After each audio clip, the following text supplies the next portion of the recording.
ৰামধেনু কবি বিকাশ গোস্বামী আবৃত্তি মীনাক্ষী দেৱী কুলদীপ বৰা মন আকাশৰ কোনোবা এটা চুকত তোমাক দেখিছিলোঁ ডাৱৰ ফালে তুমি নামি আহিছিলা মোৰ মনলৈ সিঁচি দিছিলা তোমাৰ সমস্ত ৰংবোৰ মন মগজুত যেন সাতোৰংগীৰ খেল চাৰিওফালে তোমাৰেই অৱস্থান ঘৰৰ পৰা পদূলিলৈ মনৰ পৰা দেহলৈ বাউলি পিয়াৰ দৰে সকলোৱেই যেন তোমাৰেই হিয়া দিয়া নিয়াৰ লুকাভাকু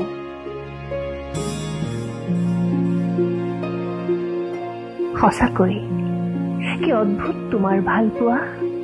গম নোপোৱাকৈ আঁকি দিয়া মৰমৰ ছবি সপোন সপোন লগা তোমাৰ ছবিবোৰ তাত থকা তোমাৰ অবুজ ভাল পোৱাবোৰ মোৰ বাবে হয়তো এক সুন্দৰ অনুভূতি প্ৰেমৰ